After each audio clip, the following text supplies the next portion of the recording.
Hi, welcome to our roundup of the 6 most significant stories making headlines around the world. From geopolitical upheavals to major developments in governance and security, here's what you need to know. 1. Syria's political transformation amid rebel victory. In a historic shift, Syrian Prime Minister Mohammed Ghazi Jalali announced his decision to transfer power to the Syrian Salvation Government, SSG, with opposition leader Mohammed al-Bashir tasked to form a new administration. Following the dramatic fall of President Bashar al-Assad's regime on Sunday, rebel forces, led by the Hayat Tahrir al-Sham, HTS, seized Damascus after a lightning offensive. Assad has fled to Moscow, with Russian officials confirming his presence there. This development marks the end of over 5 decades of Assad family rule, leaving a complex regional and global landscape in its wake. 2. U.S. warns of rising extremist threats in post-Assad Syria. U.S. Secretary of State Antony Blinken expressed concerns over the potential resurgence of the Islamic State amid Syria's ongoing transition. While welcoming rebel leaders' pledges for inclusive governance, Blinken emphasized the need for action over rhetoric. The collapse of Assad's regime disrupts Iran's regional influence, but raises fears of instability and extremism as diverse rebel factions attempt to govern. The end of this regime is a defeat for all who enabled its barbarity and its corruption, none more than Iran, Hezbollah, and Russia. So this moment presents a historic opportunity, but it also carries considerable risks. History shows how quickly moments of promise can descend into conflict and violence. ISIS will try to use this period to reestablish its capabilities, to create safe havens. As our precision strikes over the weekend demonstrate, we are determined not to let that happen. 3. Netanyahu responds to Syria upheaval, eyes security measures. Israeli Prime Minister Benjamin Netanyahu outlined steps to secure Israel's northern border following Assad's ouster. Netanyahu emphasized the importance of controlling strategic positions, including the Hermon summit, to counter potential threats from extremist factions. Meanwhile, reports suggest progress in mediation efforts for a hostage deal involving Hamas, though no concrete outcomes have been reached.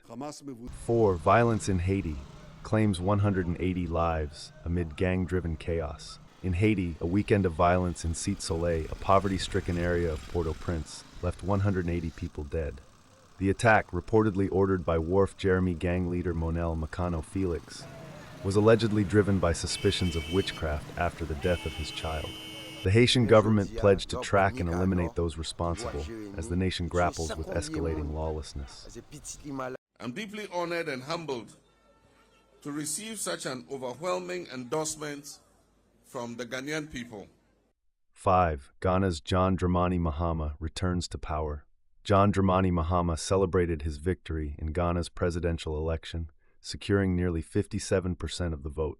In his victory speech, Mahama pledged governance reforms and economic recovery measures, including renegotiating an IMF bailout and modernizing infrastructure. His return to power reflects Ghanaians' desire for change amid a severe cost of living crisis and economic challenges. It shows that the Ghanaian people have little tolerance for bad governance, particularly of the sort witnessed in the last 8 years, and that they are willing to take decisive action at critical moments when it matters most. 6. U.S. healthcare CEO's murder sparks controversy. The arrest of Luigi Mangione, accused of killing United Healthcare CEO Brian Thompson, has drawn widespread condemnation.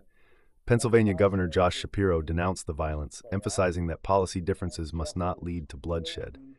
Thompson's assassination, which occurred in New York, sparked a multi-state manhunt, culminating in Mangione's capture in Pennsylvania. The suspect was just arraigned here in the courthouse, and presumably New York will file charges very, very soon.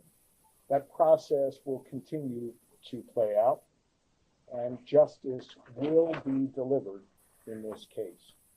This case is hinged on attention.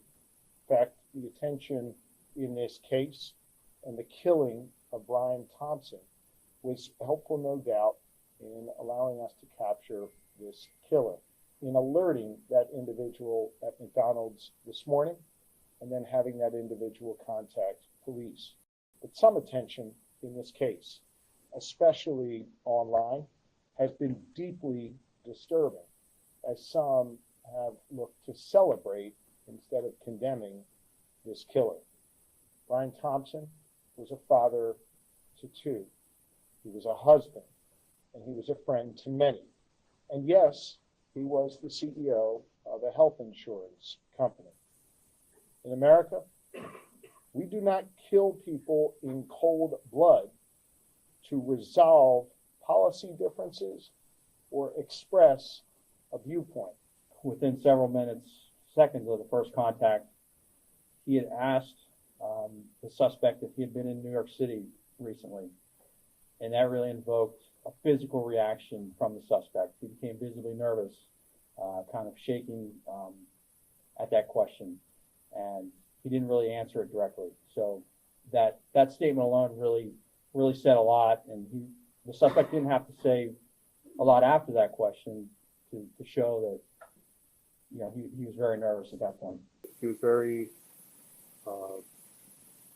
very cooperative with us. Didn't really give us too many issues. Once we found out his identity, we took it from there. So there are a lot of things that need to be followed up yet in this investigation. Certainly, there were a number of items that were found on his person, in his backpack, that have been inventoried. And we've begun to do an analysis of some of those. There were written documents. There are electronic devices that are in the process of being downloaded. Search warrants are obtained. And we know that he has been in Pennsylvania, excuse me, for several days. And so part of that investigation will also focus on trying to retrace his steps. We've already identified businesses, for example, that he frequented in this area and activities that he engaged in. That led us to more evidence. And so all of that is becoming kind of a mountain of evidence that has to be analyzed and looked at. I'm confident we'll have a much better idea of his activities over the past number of days in New York and in Pennsylvania.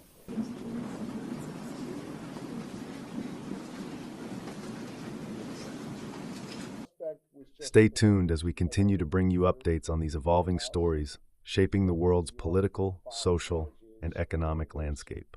That process will continue to play out, and justice will be delivered in this case. This case is hinged on attention.